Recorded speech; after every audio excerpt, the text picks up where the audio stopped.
একামতে দিনের দায়িত্ব বাংলাদেশে যারা পালন করে, আল্লাহর কসম আমি কোরআন মাথায় নিয়ে বলতে পারি, তাদের একটাই মন, আমরা হালাল ভাবে বাঁচতে চাই, আমি হালাল খাবার খেতে চাই। সেই পরিবেশ আমরা তৈরি করব, এমন অর্থনীতি বানাবো যেখানে সুদ থাকবে না। এক কথা বলছেন না কেন?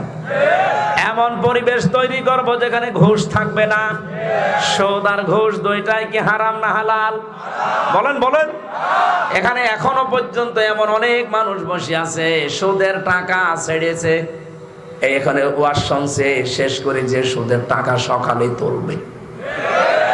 হ্যাঁ, 1000 টাকায় 100 টাকা বেশি দেয় না এসে লাইনে? অথচ ওয়াজ শুনতে এসেছে, কান্নাকাটিও করবে, হয়তো বাড়ি যেয়ে আবার হিসাব করে সকালেই বের হবে। কুষ্টিয়াতে NS রোডে আমি আসরের নামাজ পড়ে বসে আছি, দেখছি একটা লোক তসবি টিপতেছে।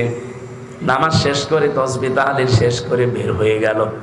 যে আমি এক বই দোকানের পাশে দাঁড়িয়ে আছি, উনিও গেল, যে দেখছি দাঁড়িয়ে আছে। আমি যে দোকানের পাশে যাই, দেখি উনি ওই দোকানে। কি গো, আমার পেছনে কি গোয়েন্দা লাগানো? কি আপনি পেছনে পেছনে?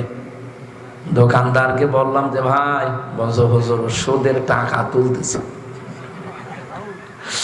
টাকা ছেড়ে রেখেছে, প্রতি মাসে মাসে 1000 টাকা 100 টাকা করে দেওয়া লাগে। সত্যি করে এখানে যারা আছেন বলেন তো, সুদের সাথে জড়িত কারা? হাত তোলেন তো। আলহামদুলিল্লাহ। আপনারা মিথ্যা কথা বলেন কেন? একটা লোকও এখানে নেই, আর আমি তাহলে এই ওয়াজ করে সময় নষ্ট করলাম? থুক্কু, এই ওয়াজ আমার করা ঠিক হয়নি। এটা আমি কুষ্টিয়া একবার